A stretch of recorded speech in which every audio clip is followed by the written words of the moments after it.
What would you do if the person you trusted most in the world systematically destroyed everything you held dear? Sarah Collins thought she knew her billionaire husband, Blake Harrison. She thought their love was real, their future secure, their unborn daughter safe. But when Blake called her too ordinary for his new life, Sarah discovered that ordinary women can be the most dangerous opponents of all. This is the story of how a quiet girl from Nebraska brought down a $4 billion empire using nothing but patience, intelligence, and the kind of quiet strength that powerful men always underestimate. By the time Blake realized what his ordinary wife was truly capable of, it was already too late. This is a story about justice, revenge, and the moment when being underestimated becomes your greatest weapon. Sarah Collins stood in the marble foyer of the $50 million Malibu mansion, clutching the ultrasound photo with trembling fingers. 5 months pregnant and glowing, she had rushed home from her doctor's appointment with news that should have filled any husband with joy. The black and white image showed their daughter clearly. Tiny fingers, perfect profile, undeniably real. Blake Harrison emerged from his home office, phone pressed to his ear, discussing quarterly projections with his usual intensity. At 34, he commanded Payflow Incorporated like a general commanding troops. His perfectly styled dark hair and designer suit made him look like he belonged on magazine covers, which he often did. "Blake, honey, look what I have to show you," Sarah interrupted softly, her Midwest accent still noticeable after 3 years in California. He held up one finger, continuing his conversation about market penetration and growth metrics. Sarah waited patiently, as she always did. The ultrasound photo felt warm in her hands, representing everything she had dreamed of since their wedding 2 years ago. Finally, Blake ended his call and turned to her with the expression he usually reserved for minor inconveniences. "What is it?" "Sarah, I have a conference call with Tokyo in 10 minutes. She handed him the ultrasound, her face lighting up. "It's a girl. Blake. Our daughter. The doctor says she's perfectly healthy and developing beautifully. Isn't she amazing?" Blake stared at the image for a long moment. Sarah expected him to smile, to pull her into his arms, to share in the wonder of their growing family.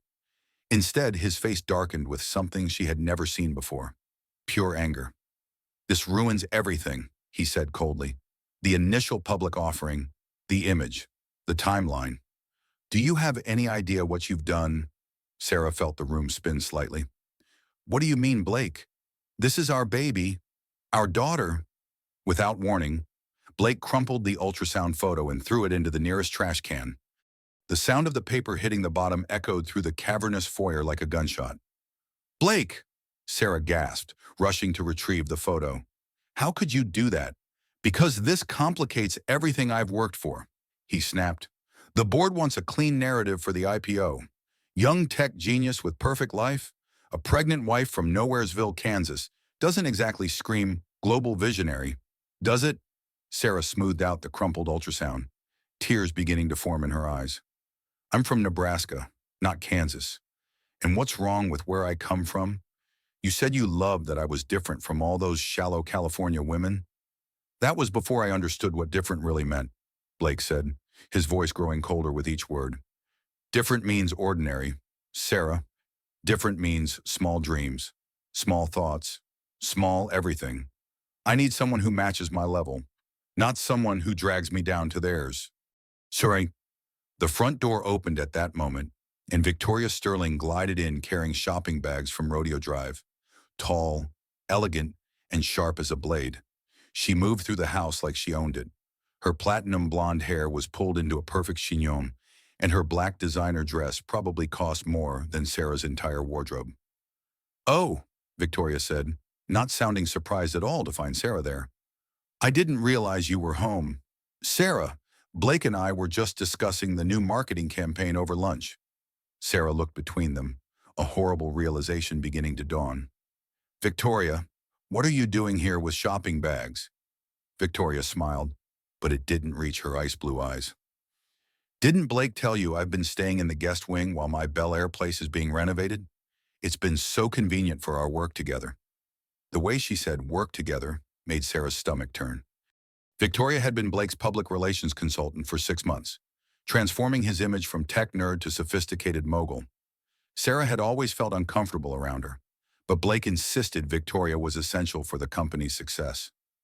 Blake, Sarah turned to her husband, searching his face for some explanation that would make sense of this moment. But Blake's expression told her everything she needed to know. There was no guilt, no shame, just irritation at being inconvenienced. Sarah, we need to talk, he said. Victoria, give us a moment. Of course, Victoria purred. I'll be upstairs choosing what to wear for the Forbes interview tomorrow. You know how important first impressions are. As Victoria's heels clicked up the marble staircase, Sarah felt her perfect life disintegrating around her, like sand through her fingers. Blake led Sarah into his study, a shrine to his success filled with awards, patents, and photographs of him with celebrities and politicians. The room smelled of expensive leather and his custom cologne, scents that once made her feel safe and loved. Now they made her feel sick. Sit down, Blake commanded, settling behind his massive desk like a judge preparing to deliver a verdict. Sarah remained standing, her hand instinctively moving to her growing belly. Blake, please tell me this isn't what I think it is. Please tell me you haven't been having an affair. Affair implies something sordid and secretive, Blake said calmly. Victoria and I have been developing a partnership that makes sense on multiple levels. Professional, personal, strategic. Strategic, Sarah's voice cracked. Our marriage was strategic. Blake opened a drawer and pulled out a thick manila folder. Let's talk about reality. Sarah, you're a sweet girl from a small town who designs logos for local businesses. I'm building a global empire that will revolutionize digital payments. Do you see the disconnect? He slid the folder across the desk toward her. Sarah opened it with shaking hands and found legal documents stamped with her signature. What is this? Your prenuptial agreement, Blake said matter-of-factly, which you signed quite willingly. If you recall, no-fault divorce means you get a modest settlement, enough for a nice apartment somewhere affordable. I get everything else, including full custody of any children. Sarah stared at the papers, remembering that day 2 years ago when Blake's lawyers had presented them as standard procedure for someone in his position. She had been so in love, so trusting, that she had signed without really reading them. You planned this, she whispered. You've been planning this for months. I've been preparing for various contingencies, Blake corrected. Victoria helped me see that certain adjustments to my personal life would be necessary for the next phase of my career. A wife who understands global markets, speaks multiple languages, and can hold her own with world leaders. Someone who enhances my brand rather than diminishing it. Sarah felt like she was drowning. And our baby, your daughter, will be raised with every advantage, Blake said. The best schools, the best tutors, exposure to the right people and ideas, everything you couldn't provide. I love you, Sarah said desperately. I've loved you since the day we met. Doesn't that matter at all? For just a moment, something flickered across Blake's face, but it vanished as quickly as it had appeared. Love is a luxury I can't afford right now, he said. Victoria understands that. She knows that everything we do has to serve the larger vision. You never understood that. Sarah, you wanted me to come home for dinner and watch movies on the couch. You wanted ordinary when I was destined for extraordinary. Victoria appeared in the doorway, having changed into a stunning red dress that hugged her perfect figure. Blake, darling, the car is here for the gallery opening. We really can't be late. She looked at Sarah with something that might have been pity if it weren't so calculated. Sarah, I hope you understand this isn't personal. Blake needs someone who can match his ambitions. You're lovely, truly, but you're just ordinary. That word hit Sarah like a physical blow. Ordinary. The accusation that had haunted her since childhood in small-town Nebraska, where being different meant being suspect and being ambitious meant being uppity. I need time to think, Sarah managed to say. Of course, Blake said, standing up. Take all the time you need. Victoria and I will be out late tonight. Business dinner after the gallery opening. As they walked past her toward the door, Victoria's hand slipped into Blake's with practiced ease. Sarah watched them leave together, beautiful and powerful and perfectly matched in their cold ambition. Alone in the study, Sarah sank into one of the leather chairs and tried to process what had just happened. Her marriage was over. Her husband was leaving her for another woman. She was about to become a single mother with no money, no resources, and no way to fight back. She retrieved the crumpled ultrasound from the trash and smoothed it out again. Her daughter's tiny face looked back at her, innocent and trusting. "I'm sorry, baby," she whispered. "Mommy made a terrible mistake, but I promise you, somehow I'll figure out how to protect you." As the sun set over Malibu, painting the mansion in shades of gold and crimson, Sarah began to realize that her old life was ending. But she had no idea yet what her new life would become, or how much strength she would need to survive what was coming next. The house felt enormous and empty around her, filled with beautiful things that had never really belonged to her. For the first time since moving to California, Sarah felt truly alone.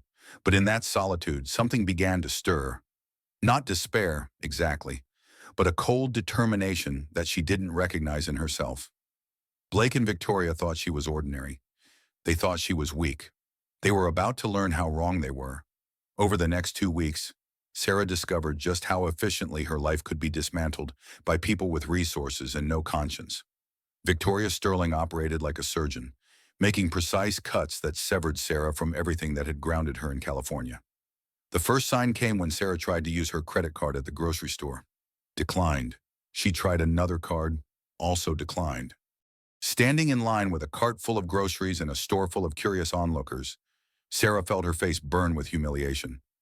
"I'm so sorry," she told the cashier. "There must be some mistake." But there was no mistake. When she called the credit card companies from her car, she learned that Blake had canceled all the cards, claiming she was mentally unstable and making irresponsible purchases. Since the accounts were in his name, with her as an authorized user, he had every right to cut off her access. Her bank account told a similar story. The joint checking account had been closed, with all funds transferred to an account in Blake's name only. Her personal savings account, which contained the modest inheritance from her grandmother, had somehow been emptied as well. "There was a transfer authorization with your signature," the bank manager explained over the phone. "All very legal and proper." Sarah stared at her signature on the authorization form they faxed her. It looked perfect, but she had never signed such a document. Victoria's connections apparently included people who could forge signatures with artistic precision. The isolation campaign was even more sophisticated. Sarah's friends began treating her strangely, conversations dying when she entered rooms, invitations mysteriously not arriving. She finally confronted her closest friend in California, Jessica, at a coffee shop in Santa Monica. "People are saying things, Sarah," Jessica said uncomfortably, "about you being unstable, having episodes. Blake's been confiding in people about how worried he is about you." "What kind of episodes?" Sarah asked, though she dreaded the answer. "Paranoid delusions, accusing him of having an affair when he's just working hard, threatening to hurt yourself. He showed people some text messages you sent him." Sarah felt the room spinning. "Jessica, I never sent any threatening messages. Blake is having an affair with Victoria Sterling. I saw them together." But even as she said it, Sarah could see the doubt in Jessica's eyes. Blake was charming, successful, and convincing. Sarah was emotional, pregnant, and increasingly desperate. Which story would people believe? The final blow came when Sarah tried to call her mother in Nebraska. The number was disconnected. When she called the hospital where her mother worked as a nurse, she was told that Dorothy Collins had taken an extended leave of absence for health reasons. "Health reasons?" Sarah pressed. "What kind of health reasons?" "I'm sorry, but I can't discuss employee medical information," the supervisor replied. Sarah drove to the Western Union office and wired what little cash she had left to her mother's address, along with a message begging her to call. But no call came. It was as if her mother had simply vanished from the earth. By the third week, Sarah was essentially a prisoner in the Malibu mansion. With no money, no friends, and no family contact, she had nowhere to go. Blake and Victoria continued their public relationship while maintaining a facade of concern for Sarah's delicate condition. "She's been having such a difficult pregnancy," Victoria would tell people at social events, her voice dripping with false sympathy. "Blake is being incredibly patient, but it's taking a toll on him. The stress of the IPO and now this." Sarah began to notice other things. Her prenatal vitamins looked slightly different than before. When she mentioned this to Blake, he explained that he had switched her to a higher quality brand recommended by Victoria's doctor. Victoria has connections to the best specialists in the city, Blake said. She wants to make sure you and the baby get the best possible care. But the new vitamins made Sarah feel strange, dizzy, confused. Sometimes she would find herself in rooms with no memory of how she had gotten there. Her pregnancy symptoms seemed to intensify rather than stabilize as she entered her second trimester. The breaking point came when Sarah found Victoria in the master bedroom, going through her jewelry box. "Oh, Sarah," Victoria said without any embarrassment. "Blake asked me to inventory your pieces for insurance purposes. Some lovely items here. Very quaint." Sarah's grandmother's ring, her mother's pearl necklace, her own modest wedding set. Everything was being cataloged and photographed like evidence at a crime scene. "Those are my personal belongings," Sarah said. "Actually," Victoria replied with a smile, "anything purchased during the marriage is considered marital property, and since you signed that prenup, Blake will retain ownership of all shared assets. I'm just making sure everything is properly documented." That night, Sarah lay in the guest bedroom, where she had been sleeping since Blake had moved Victoria into the master suite. She stared at the ceiling and tried to understand how her life had become a nightmare so quickly. She was isolated, financially destroyed, and increasingly confused about her own mental state. The pills Blake gave her made everything fuzzy. But when she tried to refuse them, he would threaten to call his doctor about her erratic behavior. For someone who had always considered herself strong and independent, Sarah was learning what true powerlessness felt like. But even in her darkest moments, she could feel her daughter moving inside her, reminding her that she wasn't just fighting for herself anymore. She had to find a way out of this maze that Blake and Victoria had built around her. But first, she needed to figure out who she could trust in a world where everyone seemed to believe their version of reality instead of hers. The answer would come from an unexpected source, and it would change everything. Marcus Rodriguez had always been an enigma in Blake's inner circle. As CEO of Payflow Incorporated, he commanded respect throughout Silicon Valley. But unlike Blake, he had never lost his connection to his working-class roots, where Blake was all sharp edges and calculated charm. Marcus possessed a quiet intensity that made people feel heard and understood. Sarah first really noticed him at a company barbecue 6 months into her marriage. While Blake networked aggressively with investors, Marcus had spent the afternoon playing soccer with the children of employees, his expensive suit jacket long forgotten on a picnic table. "You look like you could use some air," Marcus said now, finding Sarah on the mansion's deck overlooking the Pacific. It was early evening, and Blake was in New York for the week, leaving Sarah alone with Victoria, who treated the house like her personal kingdom. Sarah turned, surprised to find Marcus there. He looked concerned but not judgmental, a refreshing change from the careful pity she had been receiving from everyone else. "Marcus, hi. I didn't know you were coming by. Blake asked me to check on you while he's away," Marcus said. "But honestly, I've been worried about you. You haven't seemed like yourself lately." Sarah almost laughed. "I'm not sure I know who myself is anymore." Marcus moved closer, his expression growing serious. "Sarah, can I speak frankly with you?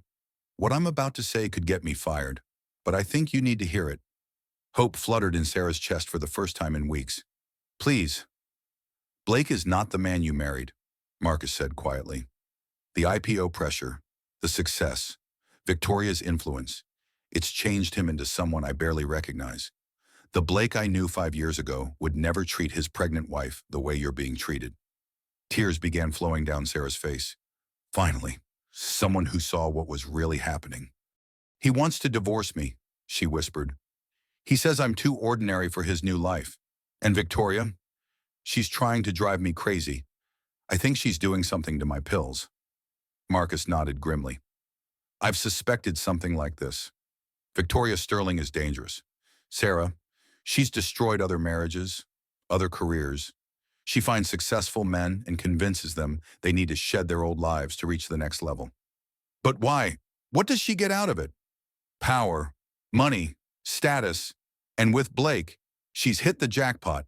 Payflow is about to be worth billions, and she's positioning herself to control it all through him." Sarah felt a surge of validation mixed with terror. "Marcus, I don't know what to do. I have no money, no friends, nowhere to go, and I'm scared about what might happen to my baby." Marcus looked around carefully. then leaned closer. What if I told you there might be a way to fight back, but it would require tremendous courage on your part? What do you mean my Blake's empire isn't as solid as it appears? Marcus said.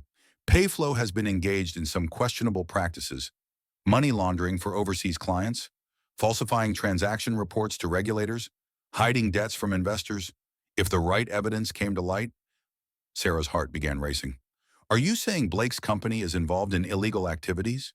I'm saying that success-obsessed people sometimes cut corners they shouldn't cut, and those corners can become chasms if someone knows where to look. Marcus pulled out his phone and showed Sarah a series of encrypted files. I've been documenting irregularities for months, trying to decide what to do. I believe in the core mission of Payflow, but I can't be part of something criminal. Why are you telling me this? Because you're the only person who might be able to help me gather the evidence we need to clean house. You have access to Blake's home office, his personal computer, his files. If we work together, we might be able to save the company and stop Victoria's plan. Sarah felt a flicker of her old determination returning. What would I need to do? Small things at first. Photographs of documents, copies of hard drives, recordings of conversations. Nothing that would put you in immediate danger. And in exchange, I can help you build a case for the divorce proceedings, evidence of Blake's affairs, his attempts to isolate you, his plans to take your daughter. It sounded almost too good to be true. A chance to fight back, to protect her child, to expose the truth about what Blake and Victoria were doing. Marcus, if we do this, and if Blake finds out, he won't, Marcus assured her. I've been planning this for months. I have secure communication methods, safe storage for evidence, legal contacts who can't be bought. All you have to do is trust me and be brave enough to take back your life. Sarah looked out at the ocean, where the setting sun painted the water in shades of gold and crimson.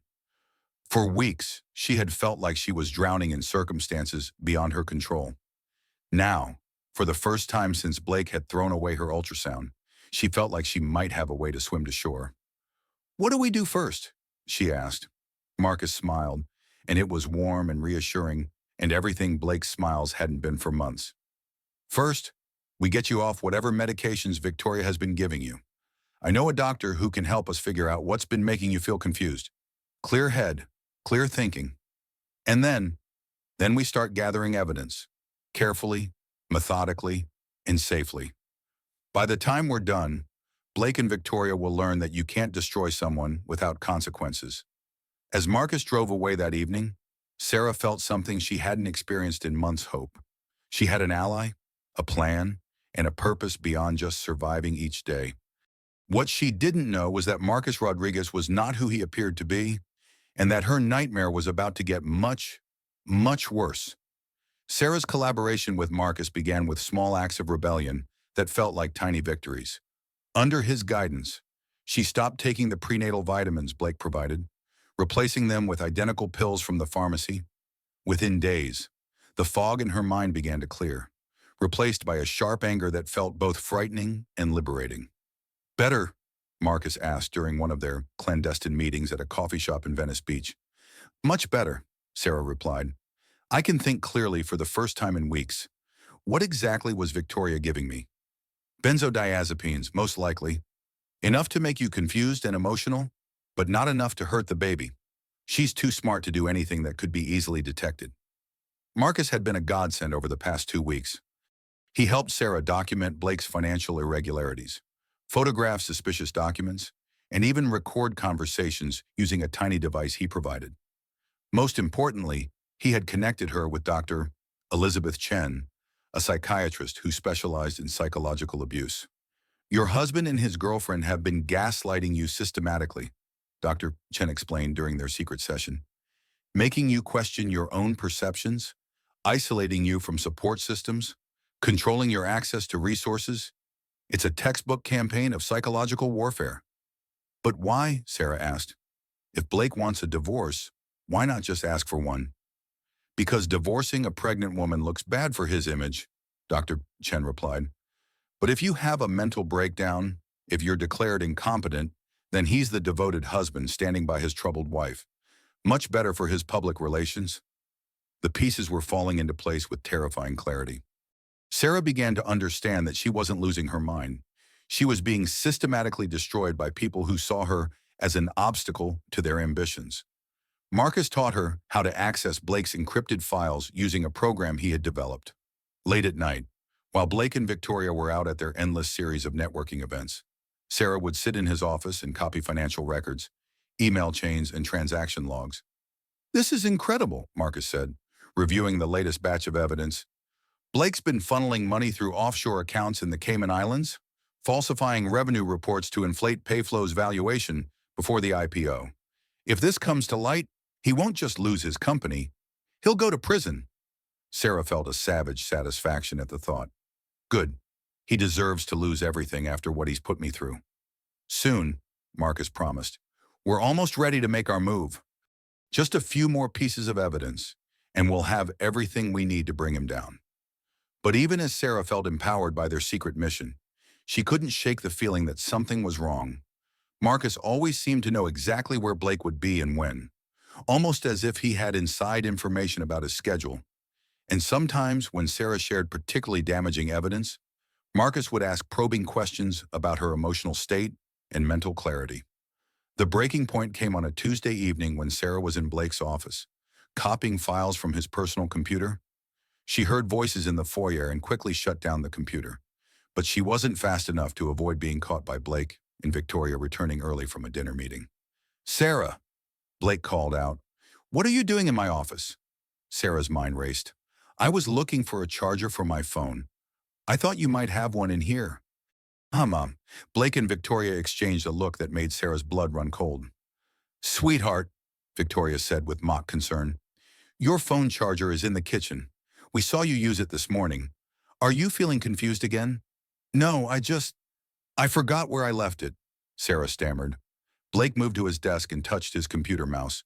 The screen lit up, showing the login prompt that appeared when the system had been recently accessed. "Sarah," Blake said quietly, "have you been using my computer?" "No, of course not. I don't even know your password." But even as she said it, Sarah realized she had made a terrible mistake. Blake's computer required a fingerprint scanner to access, not a password. Her lie revealed that she knew more about his security system than she should have. "We need to talk," Blake said, his voice dangerously calm. "Victoria, would you give us some privacy?" Victoria smiled, but her eyes were ice cold. "Of course, I'll be upstairs if you need me." After Victoria left, Blake closed the office door and turned to face his wife. Sarah had never seen him look so angry, and for the first time since their confrontation began, she felt genuinely afraid. "Who's helping you?" Blake asked. "I don't know what you mean." "Someone taught you how to access my computer." "Sarah, someone who knows about security systems and encryption? Someone who's been feeding you ideas about fighting back?" Sarah's mouth went dry. How could Blake know about Marcus unless— "It's Marcus, isn't it?" Blake continued. "Marcus Rodriguez, my trusted CEO, has been playing white knight to my troubled wife." The realization hit Sarah like a physical blow. Marcus wasn't helping her gather evidence against Blake. He was helping Blake gather evidence against her. "You see, Sarah," Blake said, settling into his chair like a predator who had cornered his prey. "Marcus came to me 3 weeks ago with some concerns about your behavior. He said you had approached him with wild conspiracy theories about Victoria and me, that you were asking him to help you access confidential company information." Sarah felt the room spinning around her. "That's not true. Marcus approached me. He said he wanted to help." "Did he? Or did he simply respond to your increasingly desperate attempts to find an ally?" "Marcus is very good at reading people. Sarah, he knew exactly what you wanted to hear." Blake pulled out his phone and played a recording. Sarah heard her own voice, talking about gathering evidence against Blake, photographing documents, accessing his computer. But in the context of Blake's narrative, she sounded paranoid and vengeful rather than righteously angry. "Marcus has been documenting everything," Blake continued. "Every conversation, every request you made for his help with illegal activities, every sign that you were becoming a danger to yourself and others." "No," Sarah whispered. "No, this isn't real. Marcus wouldn't do this to me. Marcus is loyal to me. Sarah, he always has been." And when I explained to him how your pregnancy hormones and underlying mental instability were causing you to develop paranoid delusions, he agreed to help me protect you from your own destructive impulses. Blake's phone buzzed with a text message. He glanced at it and smiled. Speak of the devil.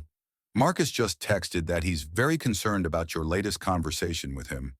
Apparently, you've been talking about harming Victoria and taking our daughter away from me permanently. Sarah felt like she was falling into an abyss.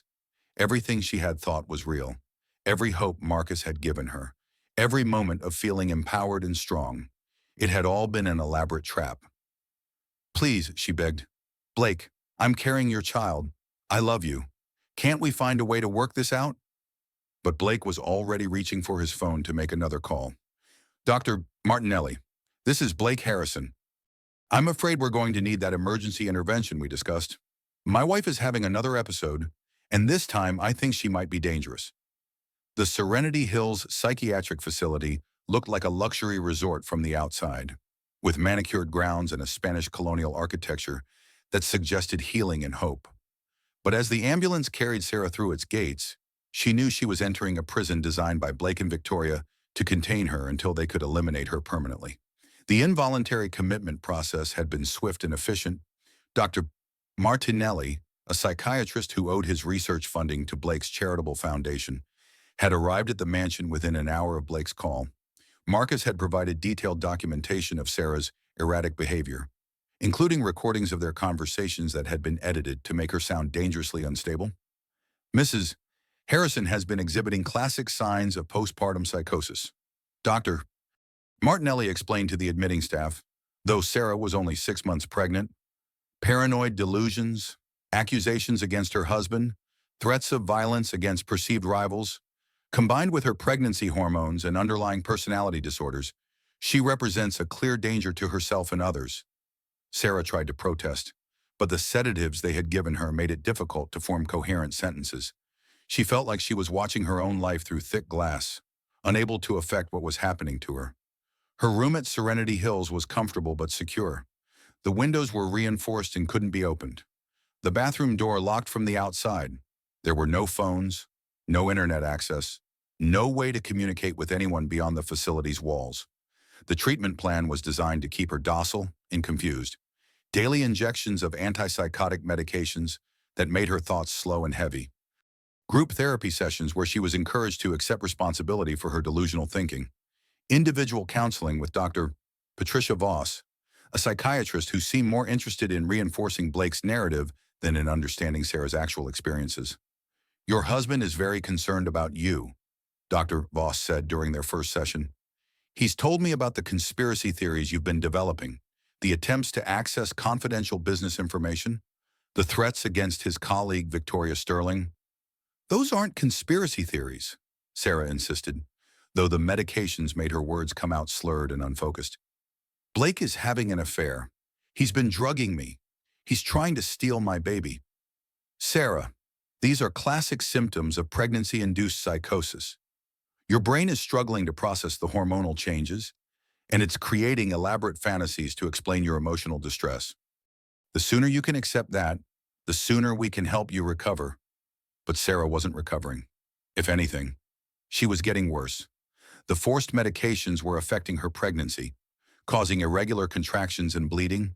When she complained to the nursing staff, they increased her dosages, claiming she was becoming agitated and needed stronger intervention. 2 weeks into her stay, Sarah received her first and only visitor. Victoria Sterling arrived looking like a concerned friend, carrying flowers and wearing an expression of deep sympathy. Sarah, you poor thing, Victoria said, settling into the visitor's chair. Blake is so worried about you. We both are. Why are you here? Sarah managed to ask through the pharmaceutical fog. To bring you some news that might help you accept your situation, Victoria replied, her mask of concern slipping slightly. I'm pregnant too. Sarah, 3 months along, Blake and I are going to have a son. The words hit Sarah like a physical blow. Victoria was pregnant with Blake's child while Sarah was locked away, being slowly poisoned with medications that were endangering her own pregnancy. He doesn't love you, Sarah said weakly. Blake doesn't love anyone but himself. Victoria laughed softly. Oh, Sarah, that's where you're wrong. Blake loves winners. He loves people who enhance his life rather than limiting it. I'm carrying his son and heir. You're carrying a daughter who will always remind him of his first wife's instability. Victoria leaned closer, her voice dropping to a whisper. Here's what's going to happen. You're going to stay here until your pregnancy becomes too high risk to continue. The medications, the stress, the mental instability, they're going to cause complications that require emergency intervention. Very sad, but medically necessary. Sarah tried to stand up, but the medications made her too weak to move effectively. You can't do this. Someone will stop you. Who? Victoria asked. Your mother. She had a lovely funeral last week. Heart attack. Very sudden. Blake gave a beautiful eulogy about how much he wished you could have been there to say goodbye. The room tilted around Sarah. Her mother was dead, and she hadn't even known. She had died alone while Sarah was locked away, unable to help or comfort her or even attend her funeral. You killed her, Sarah whispered. Your mother had a weak heart, Victoria replied. The stress of learning about your mental breakdown, the worry about her grandchild's future, it was all too much for her system to handle. Victoria stood up, smoothing her perfect dress. Blake wanted me to tell you that he's filing for emergency custody of your daughter. Given your mental state and institutionalization, no court will deny him full parental rights. He's also moving forward with the divorce proceedings. You'll be taken care of course. There are lovely long-term facilities that specialize in women with your particular conditions. As Victoria clicked toward the door on her designer heels, she paused and turned back. Oh, and Sarah, that friend of yours from Nebraska who's been trying to call you Detective Murphy. I think his name was. He was arrested yesterday for corruption and evidence tampering. Apparently, he's been taking bribes from criminal organizations for years. His career's over, and his credibility is destroyed. So even if you manage to contact him somehow, no one would believe anything he had to say. After Victoria left, Sarah lay on her narrow bed and stared at the ceiling. Everyone who had ever cared about her was gone. Her mother was dead. James Murphy, her childhood friend who had become a police detective, was disgraced and powerless. Marcus had betrayed her. Blake had abandoned her. Victoria was systematically destroying every aspect of her life while carrying Blake's son. Most devastating of all, Sarah could feel her own daughter growing weaker inside her. The medications were taking their toll, causing the irregular contractions to become more frequent and more severe. Dr. Voss claimed this was normal for women with Sarah's condition, but Sarah knew the truth. They were slowly murdering her child while keeping her too sedated to fight back. That night, as she lay in the darkness, listening to the sounds of other patients crying and muttering in their sleep, Sarah made a decision that would have seemed impossible just months earlier. If she was going to survive this, if she was going to save her daughter, she would have to become someone she had never been before. She would have to become exactly as ruthless and calculating as the people who were destroying her. But first, she would have to pretend to be broken completely. The emergency surgery happened on a rainy Thursday morning in November. Sarah had been at Serenity Hills for 6 weeks when the irregular contractions finally became too severe to ignore. Dr. Voss rushed her to the facility's medical wing, claiming that the stress of Sarah's untreated mental illness had caused dangerous complications. We need to perform an emergency cesarean, Dr. Voss explained to Blake, who had arrived looking appropriately concerned for the cameras outside. The baby is in distress, and Mrs. Harrison's condition is deteriorating rapidly. Sarah drifted in and out of consciousness as they wheeled her into surgery. The last thing she remembered was seeing Blake's face above her, not worried or sad, but coldly satisfied. When she woke up hours later, her arms were restrained and her abdomen was wrapped in bandages. Dr. Voss sat beside her bed with an expression of practiced sympathy. Sarah, I'm so sorry to have to tell you this. We did everything we could, but your daughter didn't survive the delivery. The medications, the stress, your underlying mental condition, it was all too much for her tiny system to handle. Sarah stared at the ceiling, feeling completely empty. Her daughter was gone. The little girl she had seen moving and growing in ultrasounds. The child she had talked to during long nights when she couldn't sleep. The future she had imagined filled with bedtime stories and birthday parties and graduation days. All of it erased by Blake and Victoria's systematic cruelty. Where is she? Sarah asked, her voice barely audible. The remains have been cremated, Doctor, Voss replied gently. Your husband thought it would be too traumatic for you to see her in her condition. He's handling all the arrangements. Blake arrived that afternoon with Victoria, both dressed in tasteful black and carrying flowers. They looked like a grieving couple supporting each other through tragedy, rather than the architects of that tragedy. Sarah, Blake said, his voice heavy with false emotion. I'm so sorry. I know how much you wanted this baby. Victoria squeezed Blake's hand supportively. We're here for you, Sarah. We want to help you through this difficult time. Sarah looked at them both and felt something die inside her that had nothing to do with her daughter's death. It was the last vestige of the trusting, hopeful woman she had been when she married Blake Harrison. In its place, something cold and calculating began to grow. Thank you, she said quietly. I don't know what I would do without your support. Over the following days, Sarah played her role perfectly. She was broken, devastated, and completely dependent on Blake's guidance. She stopped questioning the medications, stopped arguing with Dr. Voss, stopped claiming that anyone was conspiring against her. I think I was losing my mind, she told Blake during one of his visits. The pregnancy hormones, the stress. I wasn't thinking clearly. I'm so sorry for all the trouble I caused. Blake seemed pleased with her transformation. You're getting better, Sarah. Dr. Voss thinks you might be ready for outpatient treatment soon. There's a lovely facility in Oregon that specializes in long-term care for women with your conditions. That sounds perfect, Sarah agreed. I just want to get well. What Blake didn't know was that Sarah had stopped taking her medications 3 days after the surgery. She had learned to palm the pills during the medication checks and dispose of them later. As the pharmaceutical fog lifted from her brain, her thoughts became sharp and focused in a way they had never been before. She also made a discovery that changed everything. While pretending to sleep during the night shift change, she overheard 2 nurses discussing her case. Such a shame about the Harrison baby, one nurse said. She was so perfect and healthy. I know, the other replied. Dr. Chen said she'd never seen a more beautiful newborn. It's a miracle they were able to find such a good foster family on such short notice. Sarah's heart stopped. Her daughter was alive. The whole story about complications and death had been fabricated. Blake and Dr. Voss had stolen her living, healthy child, and were hiding her somewhere while telling Sarah she was dead. The next morning, Sarah asked to make a phone call to her mother's pastor in Nebraska to discuss funeral arrangements. It was a reasonable request for a grieving woman trying to connect with her faith. What the staff didn't know was that Sarah wasn't calling Pastor Williams. She was calling James Murphy, the detective Victoria claimed had been arrested for corruption. Sarah. James's voice was shocked and relieved. Jesus Christ, I've been trying to find you for months. Where are you?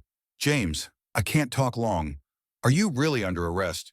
What? No, I'm fine. I've been investigating Blake Harrison's company for the FBI. Sarah, where the hell are you? The revelation hit Sarah like lightning. Victoria had lied about James being disgraced. He was working with federal investigators, which meant Blake's criminal activities were already under scrutiny. I'm at Serenity Hills Psychiatric Facility, Sarah whispered quickly. Blake had me committed. They told me my baby died, but she's alive. James, they stole my daughter. Holy shit. Sarah, listen to me carefully. Say nothing to anyone else. Keep pretending to be compliant. I'm going to get you out of there. But I need you to be patient and trust me. James, there's something else. Blake and his company are involved in money laundering and fraud. I have evidence. We know. Sarah, I can't explain everything now, but you're not alone in this fight. There are people working to bring Blake down, and your testimony could be crucial. After hanging up, Sarah felt hope returning for the first time since her surgery. Her daughter was alive. James was safe and working with law enforcement. Blake's empire was under investigation. But she also understood that she was still in tremendous danger. If Blake discovered that she knew the truth about any of this, he would find a way to silence her permanently. Victoria had already demonstrated how easily she could arrange an accident like her mother's sudden heart attack. Sarah returned to her room and lay down on the narrow bed, staring at the reinforced window. Outside, she could see the manicured grounds of Serenity Hills and the walls that separated her from the world beyond. Somewhere out there, her daughter was growing up without her, believing her mother was dead or crazy or both. But Sarah was no longer the frightened, isolated woman Blake had broken down systematically. The woman who had lost everything had nothing left to lose, which made her infinitely more dangerous than Blake and Victoria could imagine. They thought they had destroyed ordinary Sarah Collins from Nebraska. They had no idea they had created someone extraordinary instead. Someone who was about to turn their own weapons against them with devastating precision. 3 days later, Sarah received an unexpected visitor.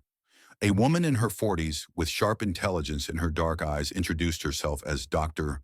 Elizabeth Chen, the same psychiatrist Marcus had originally recommended to her. But now Sarah understood that Dr. Chen wasn't just any therapist. She was working with law enforcement. "Sarah, I'm here to conduct an independent psychological evaluation," Dr. Chen announced loudly for the benefit of the monitoring system. Then she leaned closer and whispered, "James Murphy sent me. I'm FBI." Over the next hour, Dr. Chen conducted what appeared to be a routine therapy session while actually briefing Sarah on the federal investigation into Blake's criminal empire. The revelation was staggering in its scope. Payflow Incorporated has been under FBI surveillance for 18 months. Dr. Chen explained in medical terms that would seem appropriate to anyone listening. Your husband's company is at the center of an international money laundering operation that's moved over $2 billion in illegal funds. Blake wasn't just cutting corners for his IPO. He was running a sophisticated criminal enterprise that helped foreign governments, terrorist organizations, and drug cartels move money through legitimate-seeming digital payment channels. Marcus Rodriguez isn't just Blake's CEO, Dr. Chen continued. He's been an undercover FBI agent for 2 years.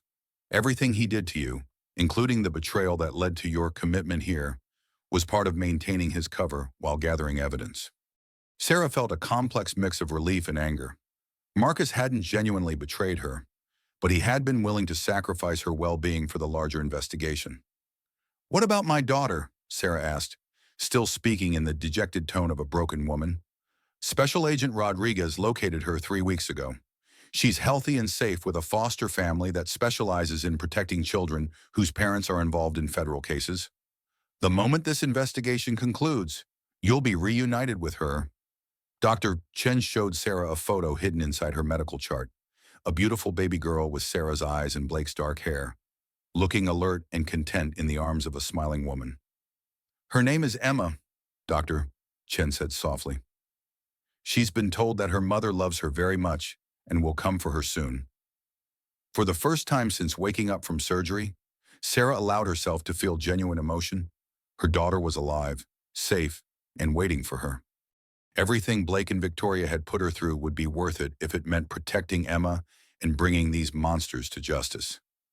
"What do you need me to do?" Sarah asked. "Keep playing your role for now. In approximately 1 week, Blake is planning to transfer you to that long-term facility in Oregon. What he doesn't know is that we'll be executing arrest warrants that same day. Payflow's IPO is scheduled for Monday morning, and Blake will be at the New York Stock Exchange for the opening bell."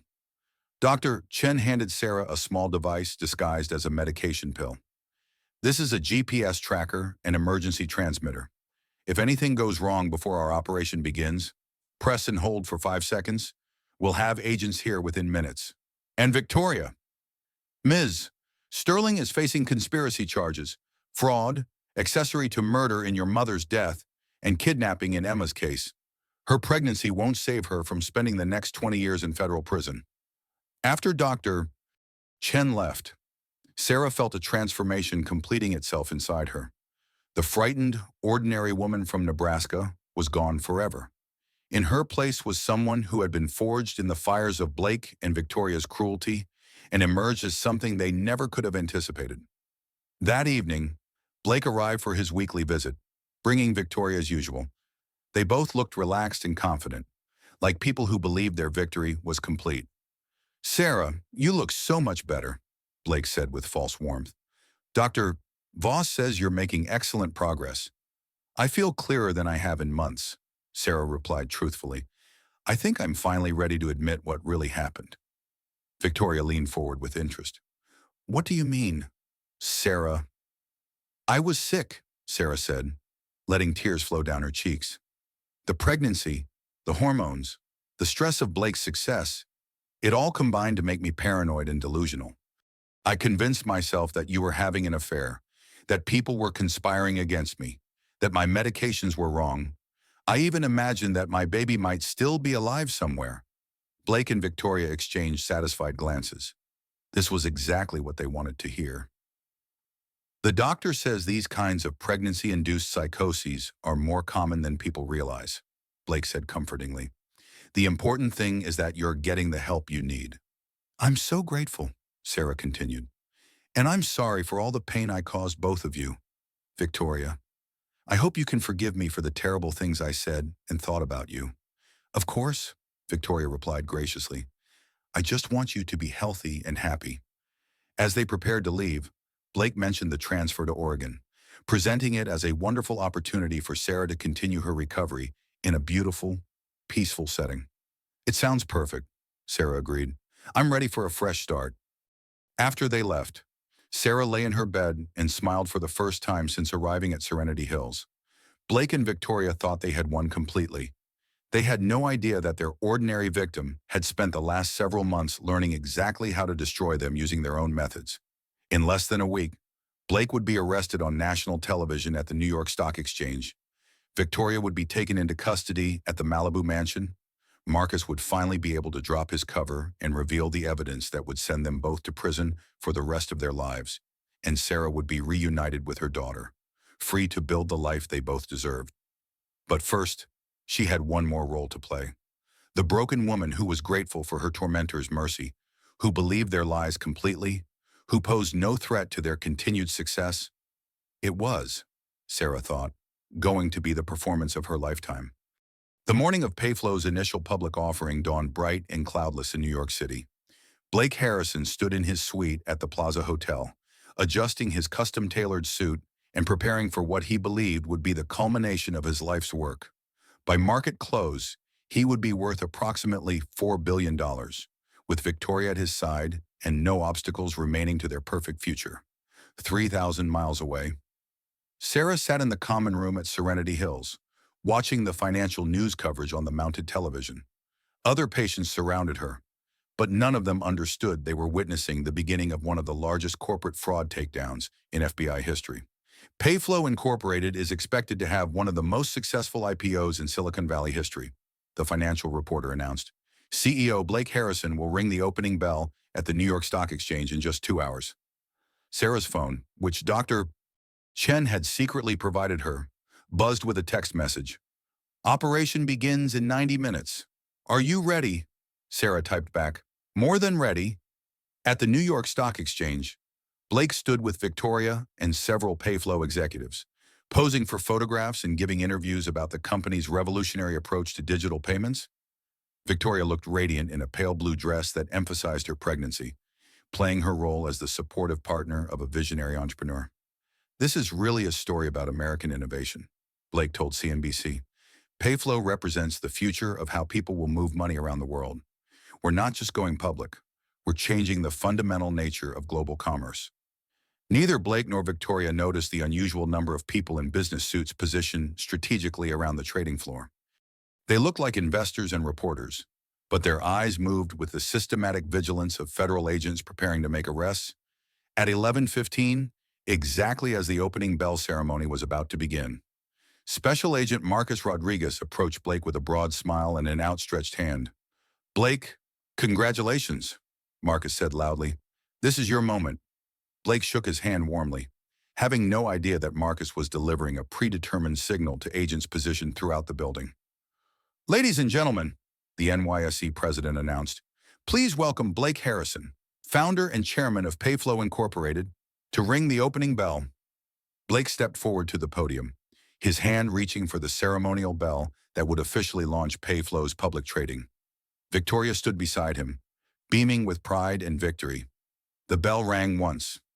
Then Special Agent Rodriguez stepped forward and spoke in a voice that carried clearly through the sudden silence.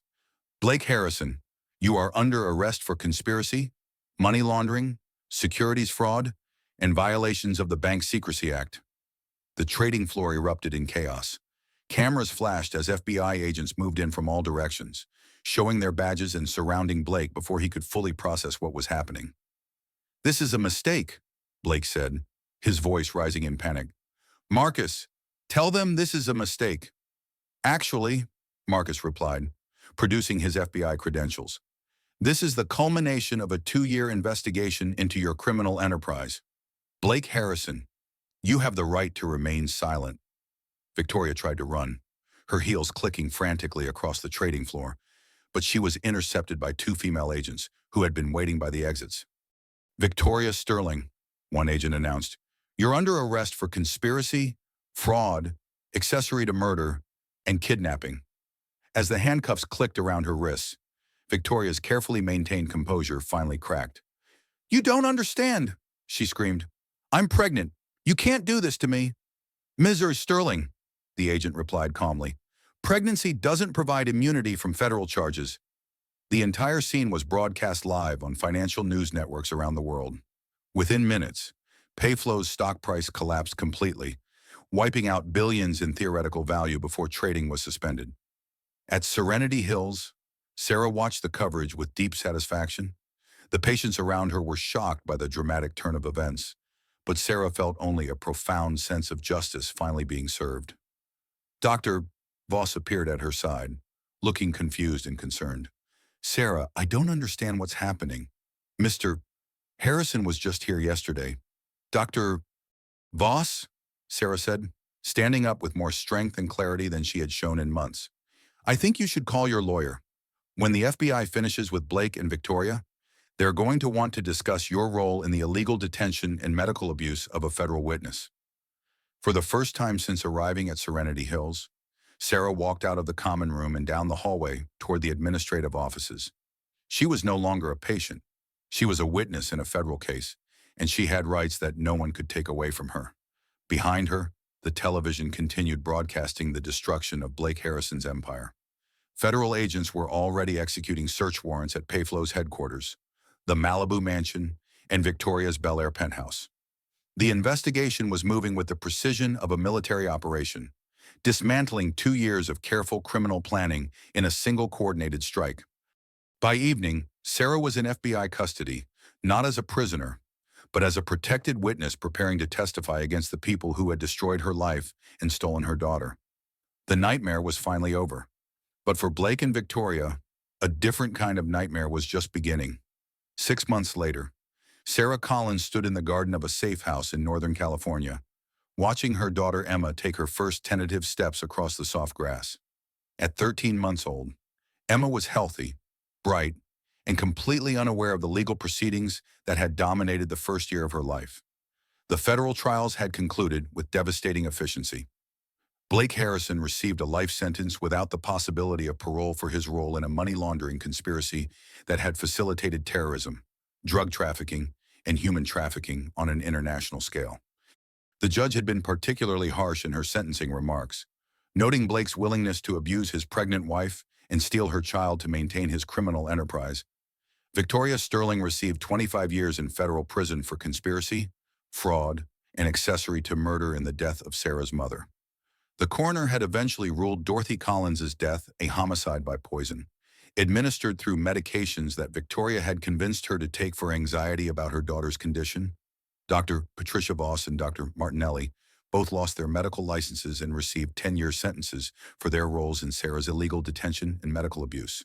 Serenity Hills Psychiatric Facility was shut down permanently, with multiple civil lawsuits pending against its parent corporation. "The hardest part," Sarah told Special Agent Rodriguez during one of their debriefing sessions, "was pretending to be broken when I was actually getting stronger every day." Marcus had proven to be exactly the man she had hoped he was during those early conversations. His betrayal had been an act required by his undercover assignment, but his concern for her well-being had been genuine throughout their collaboration. "I have to ask," Marcus said, "did you ever suspect that I was FBI?" Sarah smiled, watching Emma chase butterflies through the garden. "Not initially, but there were signs. You always seemed to know exactly where Blake would be, almost like you had access to his schedule, and you asked very specific questions about evidence, like someone trained in federal procedure. When did you figure it out?" "The night Victoria visited me at Serenity Hills," Sarah replied. "She claimed you had been arrested for corruption, but something about that story didn't make sense. Blake was too smart to keep a corrupt CEO around during an IPO. If you had really been taking bribes, he would have fired you immediately to protect his image." Marcus nodded appreciatively. "Your instincts were better than we gave you credit for." "My instincts were fine," Sarah corrected. "What I lacked was information. Blake and Victoria controlled everything I could see and hear for months. But once I started getting real information, I could think clearly again." The civil lawsuits had been settled for amounts that ensured Sarah and Emma would never have financial concerns again. But more importantly, Sarah had discovered something about herself during the darkest period of her life. She wasn't ordinary at all. She was someone who could survive systematic psychological warfare, maintain her sanity while being chemically manipulated, and emerge from the experience stronger and more determined than before. James Murphy, her childhood friend, had been promoted to detective captain and had become Emma's honorary uncle. He visited regularly, bringing toys and stories from Nebraska and reminding Sarah that she still had people who loved her unconditionally. "You know what the strangest part is?" Sarah told him during one of his visits. "I'm grateful for everything that happened." "Grateful?" James looked incredulous. "Sarah, they tried to destroy you completely." "They tried," Sarah agreed, lifting Emma into her arms as the baby reached for her. "But instead, they showed me what I was capable of surviving. I learned that I'm not the weak, ordinary person Blake accused me of being. I'm someone who can face the worst possible circumstances and come out stronger on the other side." Sarah had decided to keep her married name, not out of any remaining attachment to Blake, but because Emmy Harrison would grow up knowing that her father was in prison for terrible crimes. And Sarah wanted her daughter to understand that sometimes good people have to fight very hard against bad people to protect the things that matter most. The book deal had been lucrative, but Sarah was more interested in the foundation she was establishing to help other women who found themselves trapped in abusive relationships with powerful men. She had learned firsthand how easily someone could be isolated, manipulated, and destroyed by people with resources and connections. "The ordinary women are the ones who change the world," Sarah said during her first public speaking engagement. "We're the ones who notice when something is wrong, who refuse to accept that cruelty is normal, who keep fighting even when everyone tells us we're crazy." Across. As the sun set over the garden, Sarah sat on the porch steps with Emma in her lap, reading from a children's book about a little girl who saved her kingdom from a dragon. Emma listened intently, her small fingers tracing the pictures of the brave princess who discovered she was much stronger than anyone had imagined. "Someday," Sarah told her daughter, "I'll tell you the whole story about how we got here, about how sometimes people try to make us feel small and ordinary, but that just means they don't understand how powerful ordinary can be." Emma gurgled happily and reached for the book, trying to turn the pages herself.